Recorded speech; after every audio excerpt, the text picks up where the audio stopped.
Start that. All right, everyone. Happy Halloween. My name is Mox, and I'm CEO at Warmly, and I'm here with Nick Sproul, who is an SDR Operations Leader at Second Nature. We had a conversation over LinkedIn about the importance of leaving an impression. And so we're going to put together a bit of a lecture here today on what we see as the most important ways to leave an impression in 2022. And really, this is for all SDRs and sellers out there who are trying to wrap up some of those deals before end of year and want to do their best to leave an impression. You may be wondering why the heck I'm wearing this weird little hood thing where I can go like this and cinch it up. And the reason really is because you're never going to forget this. Now that you've seen me in this weird little hood, I've made an impression on you that hopefully will stick around. This is a melon sauna, by the way. It's one of my favorite shirts that you can only get in Colorado, where I'm from. All right, so I thought we'd start with a little agenda in terms of what we might talk about here today. And first, and I'll pin myself, make myself a larger here. First thing I'd like to talk about is the psychology of building an impression. Then I want to talk about 3 ways to create an impression. I thought we'd also talk about where to leave an impression, because that can happen not just in Zoom, but in other places around the digital-verse when you're working with and talking to prospects. And then finally, impression as a brand. So I think that we oftentimes think about an impression as it relates to what we're kind of leaving on others, but over time, an impression builds a brand for yourself. And so you can think of a brand as both something for your company and something for your personal self as well. Any other topics you'd add on top of that, Nick? No, I think you're pretty much spot on there. All right, great. Let's dive into it. Sweet. So first, we'll talk about the psychology of building an impression. So I think most people can relate to having back-to-back meetings all day. And when you're in back-to-back meetings all day, one of the things you may struggle with is remembering who the hell you've talked to during that day. And they've ran several studies to show that most people don't remember who they talked to in a given workday. And if you want to think back last month, can you name a single person that you had a conversation with? Probably not. You can say, yeah, that was so-and-so, I think, but a lot of the people's names are going to escape your mind. So the question is, why is that? Well, it turns out that before the pandemic, when a lot of our sales meetings were in person, you were able to build more memories of the people that you were talking with. It turned out that when you were physically in an environment, let's say you went to grab a beer with somebody, or you went walking with them down a boardwalk, or you drove to their office, for you, that was a very new thing. And so in your head, in your mind, you were adding a lot of new memories. And you're like, oh, this is the first time I've driven down this street, or, I haven't seen the angle of this person's face wearing what they were wearing, shoes to head in just that right way. And so your brain makes a lot of new short-term memories and then commits those to long-term memories. But what studies have shown is with virtual calls, you are just looking at a computer screen. And yes, you see a person. Yes, you probably haven't seen me or Nick before, but at the end of the day, you're just looking at a 2D screen. And so the 2D screen, the makeup of your table and the, painting in your office and the fact that, I have a Mac computer, it's just like this, clamshell device. You see that all day long, day in and day out. And so your mind is actually not committing new short-term or long-term memories to your memory, because what happens is you're in back-to-back calls and you just see this little bobblehead face of whoever you're chatting with on your Zoom screen. And so what it leads to is the inability to remember people as well in virtual calls than we were in person. And so when you think about the psychology of building an impression, you have to realize that now that you're on virtual meetings all the time, you actually are less likely to make an impression, because people aren't remembering, who you are. The second point I want to talk about here is actually more around bringing us all the way back to caveman times. And so when you think about making an impression, what you're really trying to do is work your way toward earning somebody's trust. And by default, human beings are distrustful. We don't trust each other. And you might ask yourself, why is that?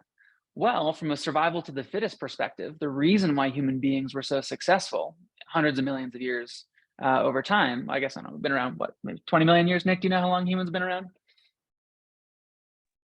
Yeah, somewhere around, 20, 25 million years, somewhere around there. That sounds about right. Okay, maybe not hundreds of millions. We were like tadpoles back then, I guess. But something around 20 million years ago, as evolution had it, the humans that were trustful of everything around them, they got eaten by saber-toothed tigers, and so they all died off. But the ones that were distrustful by inherent, had that fight or flight response, that fear, survived because they were, hesitant to work with people.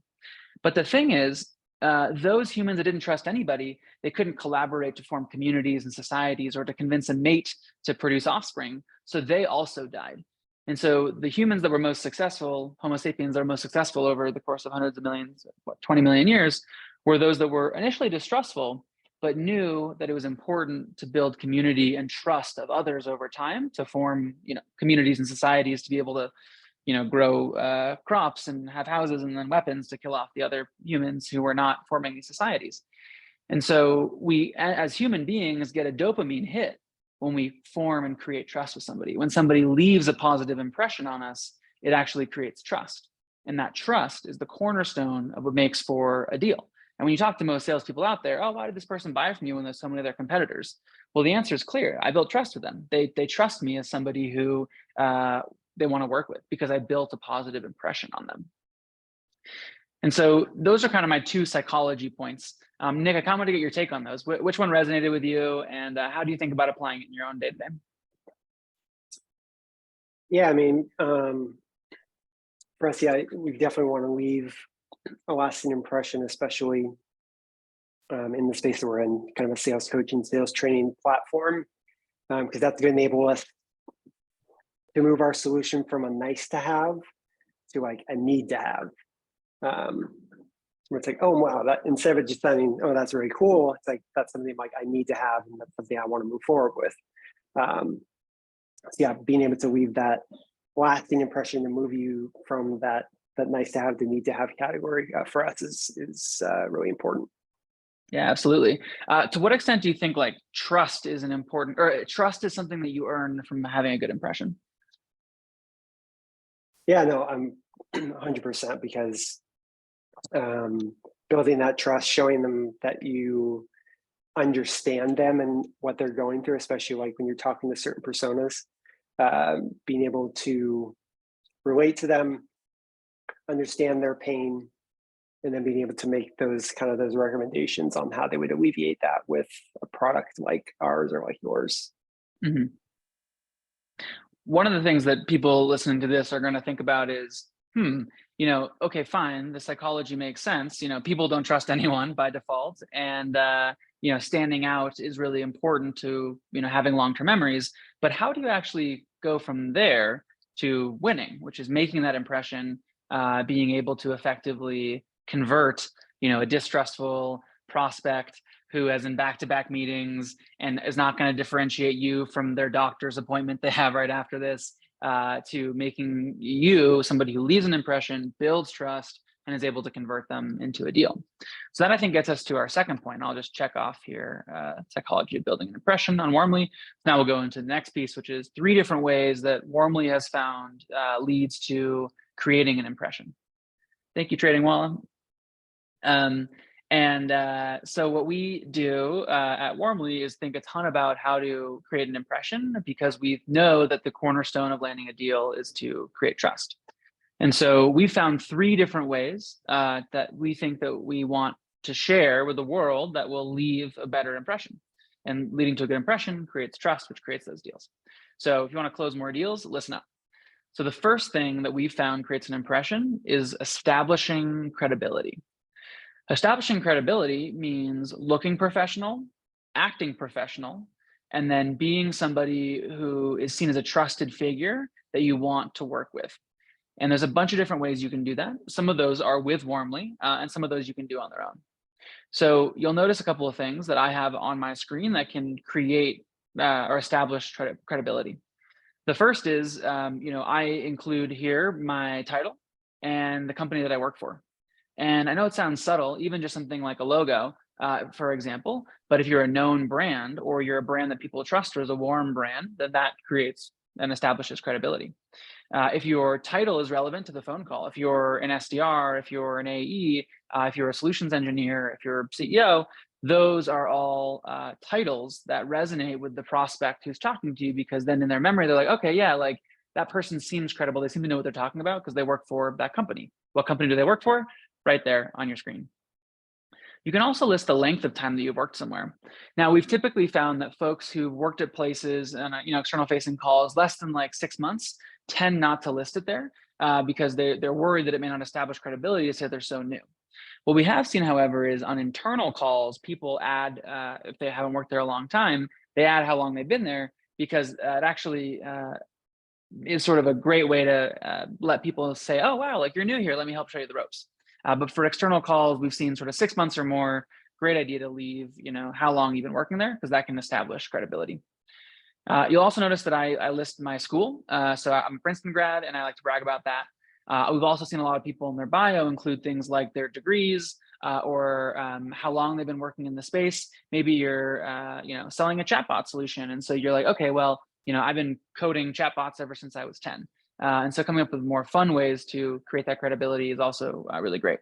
You can also include your social handles. So a lot of people include this from a credibility perspective. You can include your company's social handles or yours, because those can establish credibility, establish you as a player in the industry. I'm also going to show a couple other things that you can do in Warmly that we think establishes credibility. One of the things you can do is actually talk about credibility, not just from you as a person, but your company. And so with Warmly, one of the things you can do is you can put over your shoulder value propositions for your company. And so here I've just uploaded a GIF to Warmly, and I'll just sort of screen share so you can see what the behind the scenes of that looks like. Here in our Zoom app, under our images and GIFs section, and you can do it at an admin level as well, I've included a bunch of sort of assets that you can live put over your shoulder. One thing you could do, for example, is not just include your value props, like we lead to shorter sales cycles, but you could also put, quotes from great customers. So, Gainsight is one of our customers, and this is just a quote that they would put up there. So imagine you're having the prospect conversation, and your goal is to establish credibility and leave an impression, right? And we establish credibility by ambiently hovering, successful information about Warmly. Or maybe we include up here, hey, we won an award or something like that. And so that's sort of one way that you can think about how to establish credibility with your prospects. The other thing that you might want to do to establish credibility is not just show that you're professional, but you might want to act like one. And so what does it mean to act like a professional or act like you're credible? Well, a big piece of that is having an agenda. So going back to the agenda that we were building earlier for this meeting, I'll just put it back on screen. When you start your prospect conversation with an agenda, you're establishing credibility to say, I'm going to control this meeting. I'm somebody worth working with because I have my shit together. And so, we talked about the psychology of building an impression. And throughout the meeting, you'll notice that I'm going to check those things off. And so, we check that one off. Right now, we're talking about 3 ways to leave an impression, and we're in the middle of that now. And then we're going to talk about as well where to leave an impression. And what am I doing by setting this agenda with my prospect over time? I'm having them see me as somebody who is establishing credibility with them because I'm acting like a professional. And then we talked about showing your impression as brand. I'll just leave that up there. Cool. So one of the things that you might also think about in terms of establishing credibility is you want to be the sort of in charge person in the meeting, leading things along. But there's a big problem right now with virtual meetings, and that's screen sharing. Nick, out of curiosity, with your SDRs who are giving presentations, or maybe your AEs, do they screen share presentations? Oh, yeah. I mean, that's a big part of like any of our meetings is screen sharing, walking them through our platform, processes, things like that. So yeah, we 100%. For sure. And so the reason I think that people screen share and show off sales collateral, your website, your deck, is because you're establishing credibility for the company. You're saying, look how awesome we are, look at all the things we can do. But one of the problems that happens when you screen share is you actually minimize your own credibility or your own sort of presence in leaving an impression as a person. Because when I'm screen sharing, I don't know if it's ever happened to you, but I think people fall asleep all the time. They're like, oh, great, someone screen shared. Now the person is small. I'm just looking at spreadsheets now. I'm just going to, ignore and not pay attention. And so there's sort of this trade-off of, in an effort to establish credibility as a company, you're losing credibility as an individual seller. So with Warmly, being able to screen share, or sorry, put your slides over your shoulder, you can find sort of that happy medium of doing that. And this is not just about Warmly. I'm a big fan of another tool called or Prezi. And both of those are tools that you can use in your video meetings to keep yourself large while having really great, functionality to share your presentations without having a screen share.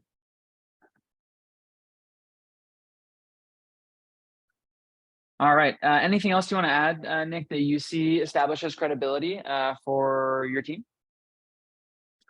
I mean, for us, really just kind of having those light conversations that aren't so like business oriented. So obviously Warmly definitely helps with that, where usually the first question people ask is like, oh, where are you based?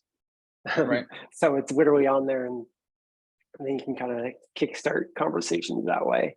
And usually they're like, oh man, this is really cool. Yeah, I mean, it definitely builds that credibility and that trust by just kind of having that kind of connection with the prospect or customer. Totally. And that actually, I think, leads us really well into the second bit that we want to talk about today around leaving an impression, which is if you are not only establishing credibility, but also doing the following two things, I think you're guaranteed to leave a great impression. So the two things we'll talk about are forging authenticity and then finding commonality. These are the two things that we've additionally seen leave a great impression. So first we'll talk about forging authenticity.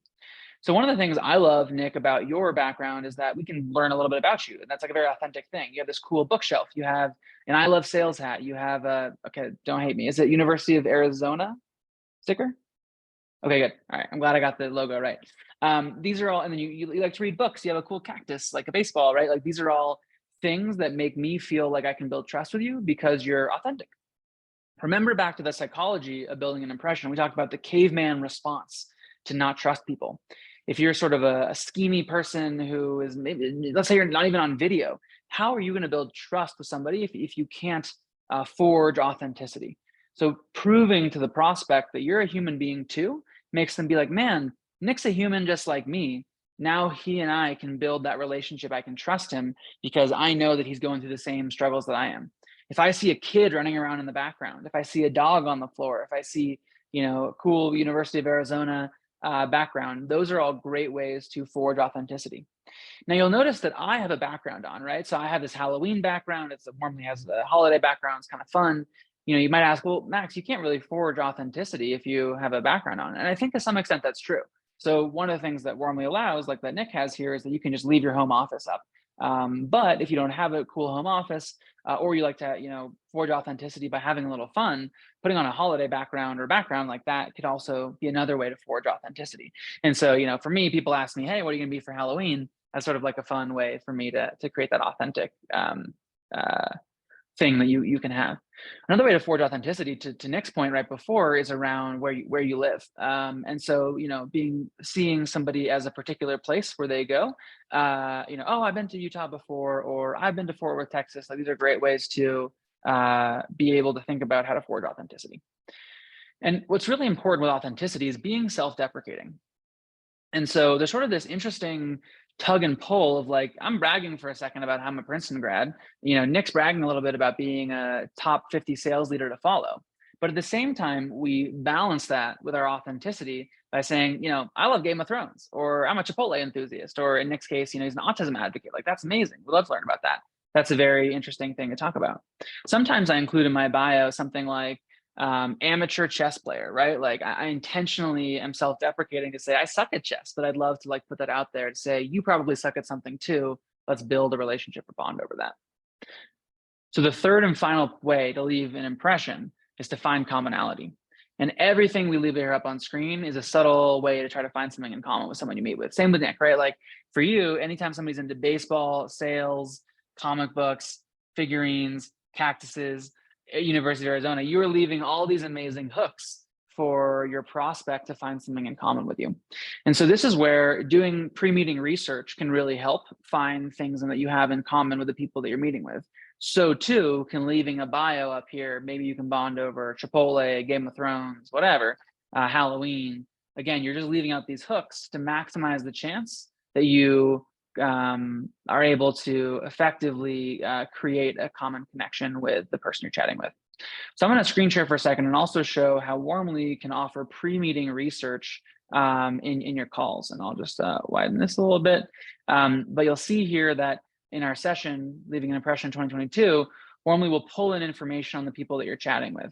And so here for Nick, I can see things like the weather and his location or the time zone he's in. Now, he happens to have Warmly, so I can see it on screen, great, but not every person that you meet with will. And so Warmly will automatically pull in your prospect information so you can try to find something in common.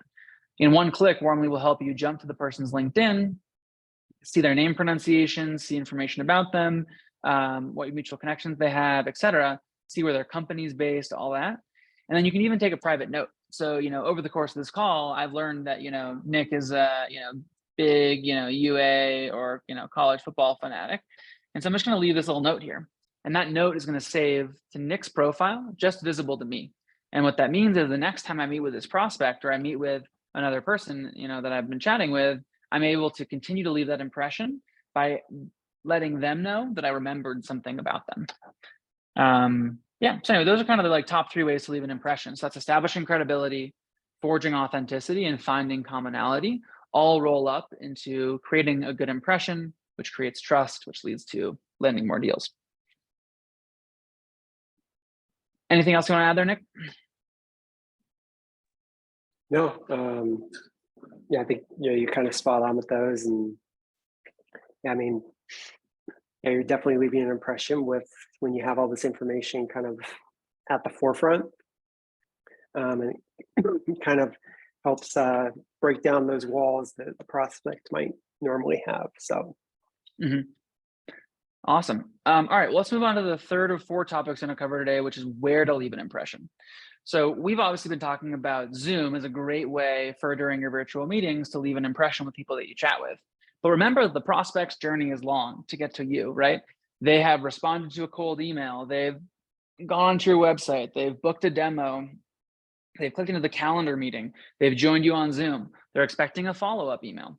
All of these things are places where you can optimize to leave a great impression for both you and your company, because leaving a great impression, again, leads to trust, lands more deals objectively. We're able to prove that you're able to close, at least Warmly is able to show that we're able to increase the number of second meetings you get by 29% just by the very nature of using a name tag and using some of these tactics around building an impression.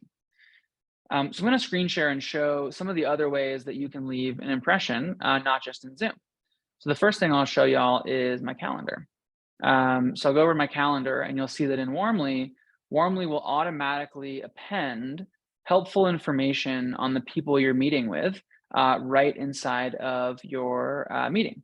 So we will allow you to inject in here company information, so employee size, stuff on Second Nature, etc.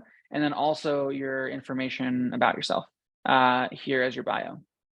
And so what's cool is you're able to leave an impression in your calendar invite right before the prospect joins to look more professional and credible and leave that helpful impression. You can also do this in your, I'll just, here, let me just go to, I'll just go into here. So you might wonder, okay, well, how do you, leave an impression in your emails? Well, an email signature is, of course, a great way to do this. Nick, do you guys use email signatures at Second Nature? Very, very rarely, at least Okay. for my team. Cool. So I highly recommend it because I've seen so many times prospects read a drip sequence campaign and then the thing they click is actually in your signature. And you can put things in your email signature that maximize the chance that somebody is able to connect with you and leave an impression. So, I have in this here this big thing about Warmly, but you wouldn't have that, of course, in your own calls. You would have whatever you want to, talk about as your email signature. So you can put your title, your pronouns. I use this push-pull card, which shows ways that we can help each other. I'm just putting out clickbait for people to try to remember me more often and build an impression. You also may know that this is a different font. So I actually use Georgia as my default font in my emails because I've found that having a different font than the default one in Gmail or whatever email service you use is a slightly better way to leave an impression. I can't prove objectively that I get higher email response rates due to different font, but I'm doing whatever I can to try to maximize my chance of leaving a good impression. So again, not just leaving an impression in Zoom, but here's how you can leave an impression in your email, in your calendar with Warmly, or other ways like that. One of the things we do all the time, by the way, is put an emoji.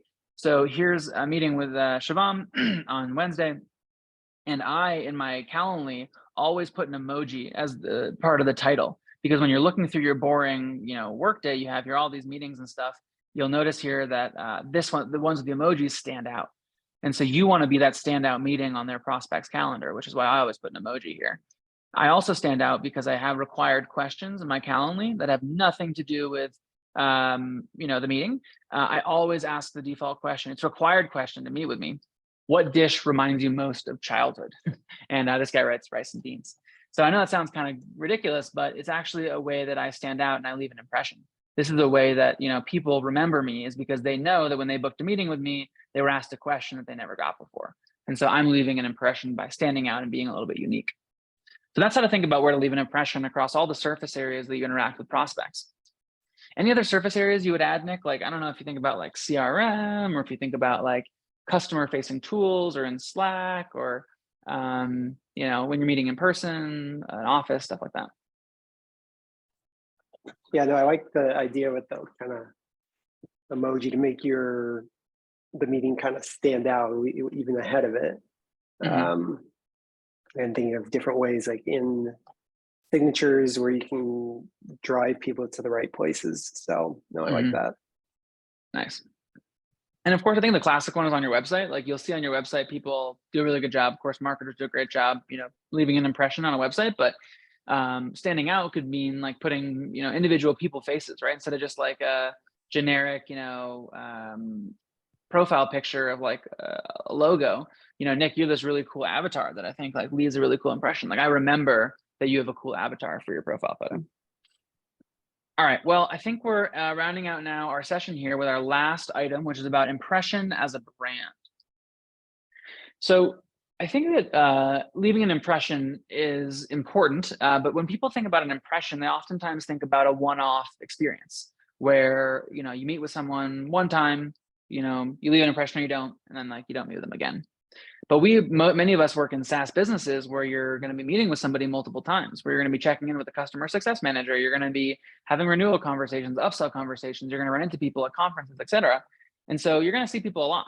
And so you don't just want to leave a good first impression, you want to leave a lasting impression.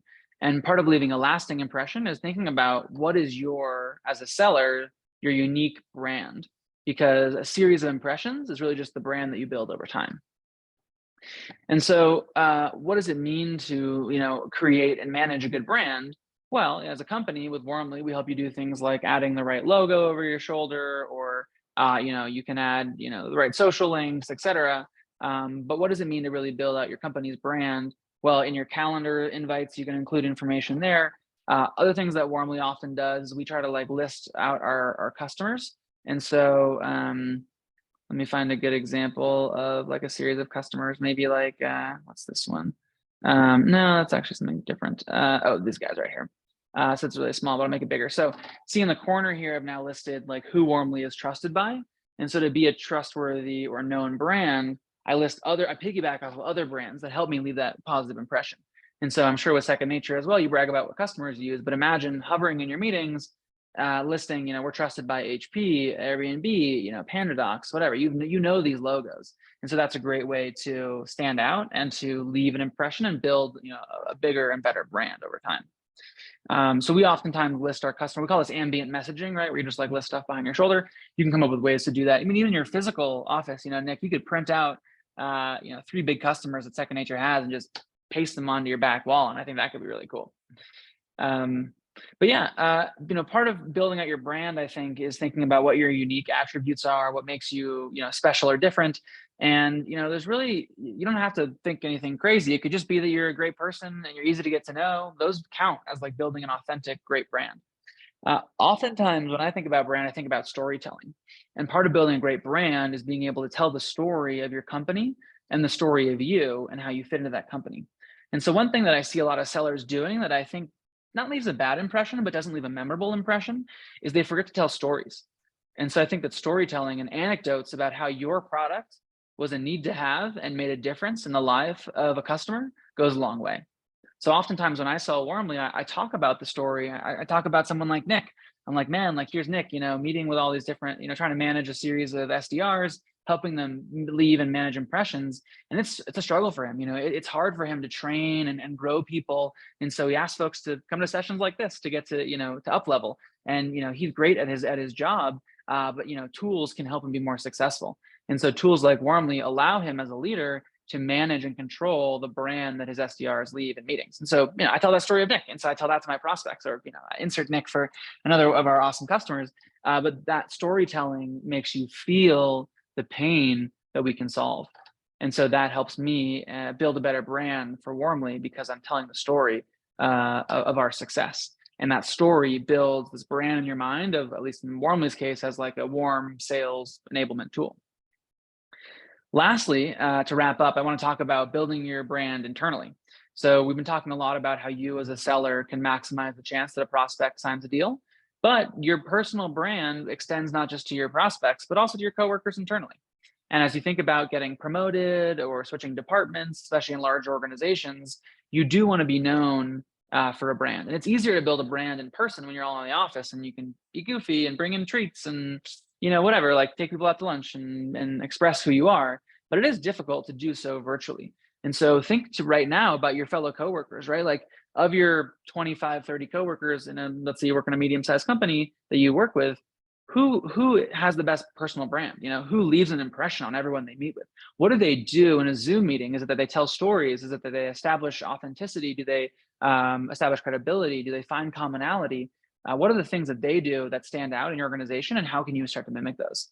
And so when you tell your brand internally to coworkers, feel free to use Warmly for your internal meetings as well, to change up things about yourself, to subtly leave cues over time. Every week I switch up my bio so that my coworkers internally build an impression in their mind of who I am, and they can build a story of like, that's not just some coworker who lives in Utah and like, it's just a guy who's like, I don't know, on the marketing team.